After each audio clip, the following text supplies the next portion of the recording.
Iyaqhubeka impi phakathi kukaSminofu Mphile Gumede kanye nabalandeli bakaKhuzani. Sanibonani nginibingelele nginamukele ke ekhasini lami namuhla. Mina igama lami ngumxolisi Mphile. Mangabe ke uyaqala ukufika le channel ngicela ungenze iqiniso ukuthi ke uqofe lapha usubscribe. Mawuthi uyabuya noma ngabe kuthiwa ubani ngicela wenze isiqiniseko futhi ukuthi mawuqeda ukubona le video uyawucofa ulike ucomment futhi kulolu udaba ke engiliphethe namhlanje luthi iyaqhubeka impi phakathi kwabalandeli bakaKhuzani kanye ke noSminofu yize noma ke uKhuzani engakavezi ukuphawula nokufakaza kulolu daba kodwa nje ngizokuvezela ukuthi ke lempi kungenzeka ukuthi iqalwe yini ngokusho kwabantu ke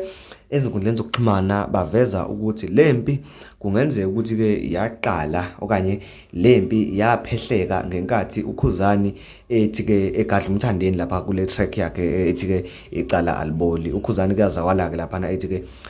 uMthandeni akayeke ukuhlomekisa ke abafana abancane bafaka ehlathini abasafika emculweni ngoba uvesane ebamoshele ikusasa labo esho ke nokusho ukuthi ke okunye kuculisa okwegwababa kuyoshabalala njengentuthu emoyeni emva kalapho ke bese landela sokungathi nekhehle lidala pho basola sengathi ke kulezo ke kuleyo mntalapho nje kulabola yena ababili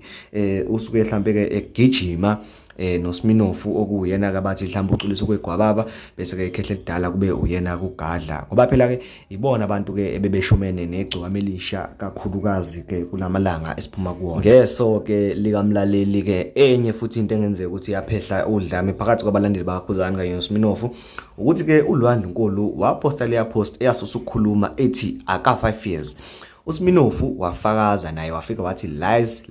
lies ekhomenta ke leya post ke ehleka ke egigitheka abantu ke baphendula ke leyo comment yakhe ke bamdelela ke bathi akayeke ukungena lempi lena ngoba ke babesola ukuthi uLwandlunkulu ugadla yena kuKhuzani njengoba ke sishilo kulelo daba lethu ke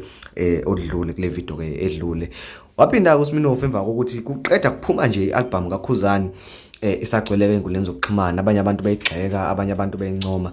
wakhomenta ke uSminofu ke naye ke lapha enza ipost ke ethi njengoba ubona lapho ke esithombeni sakho ethi ke ayingeke esihlekela abantu ke bathi cha kushuthi uSminofu wayesho yona ke album kaKhuzani wayidelela yona noma wayitalabha yona ke noma mhlambe ke wayeswezwile ukuthi mhlambe bamtalabhile noma mhlambe kwase kuyindlela naye ukuthi ke ayiphindiselele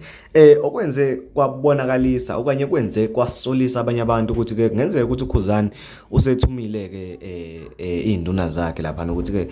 zitalaphe uSminofu ukuthi ke kubonakale umlandeli osondelene kakhulu noKhuzani nosondelene kakhulu ke nomsebenzi wakhe nje uKhuzani okunguthulisani Miyeza lensizwa ke okunguthulisani Miyeza iyona insizwa ke edume kakhulu ke enkundleni zokuxhumana kakhulukazi ku Facebook ngokuphusha umsebenzi kaKhuzani iphinde futhi ke ilwise labo abazama ukudicilela phansi igama laKhuzani. Uthulisani Miyeza ke ubonakele ke naye enza ipost ke efakaza ke lapha ukuthi ke uSminofu njengoba engena lempi le useziqhathe nabo futhi ke usezikhiphile kubona njengoba ubona ke lapho ukuthi ke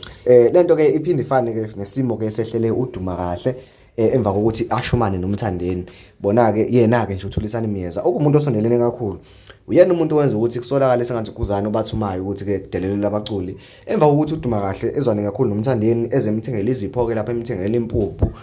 bona uthulisani Miyeza ke labo babonayo ke bamdelela ke uduma kahle ngokusondelana noMthandeni bathi uyikhiphile kulamalanga nje mawuzongena enkundleni zokuxhumana uyoyibona ke lensizwa kaMiyeza ihlale ke imtalabha koduma kahle imgxeka ke imqhathanisa nenkosi amaGcokama isho nokusho ukuthi inkosi amaGcokama ingaphezulu kwakhe ngakho konke abantu ke basola ukuthi ke lensizwa ke ithunye uyena ke lapha na ke uKhuzani ukuthi ke idelele okanye intalabhe uSminofu kanye ke noduma kahle noLwandlunkulu ke asemthelileke amachaphazelo lensizwa ke idume endlela esimanga ngoba ngisho engomeni yakhe uKhuzani uyayikhuphula ke lapha kule ngoma yakhe ethi mayaka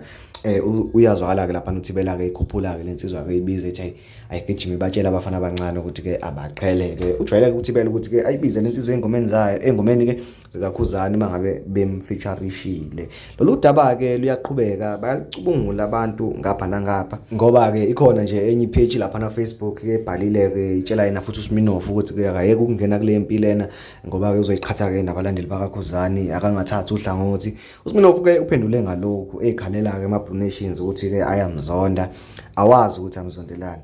kana kwethu thina silethe ufakazi ngoba bunjalo iyona i-comment oyibonayo leyo ke escreenini sakho ngafisa ukuzwa ke wena ukuthi uthini ukufakaza kwakho kulolu daba uSminofu uyena onecala noma mhlawumbe abalandeli bakaKhuzani abanecala, ngoba phela umfoka Mpungose yena angeke size simkhulube kabi ngoba ke igama lakhe yena ubengakabhali lutho okuqondene noSminofu. Ngiyacela-ke ukuthi-ke sidibane laphana kwi-comment section, uphawule ngalolu daba, bese-ke siphinde futhi sihlangane kwividiyo elandelayo. Usale kahle.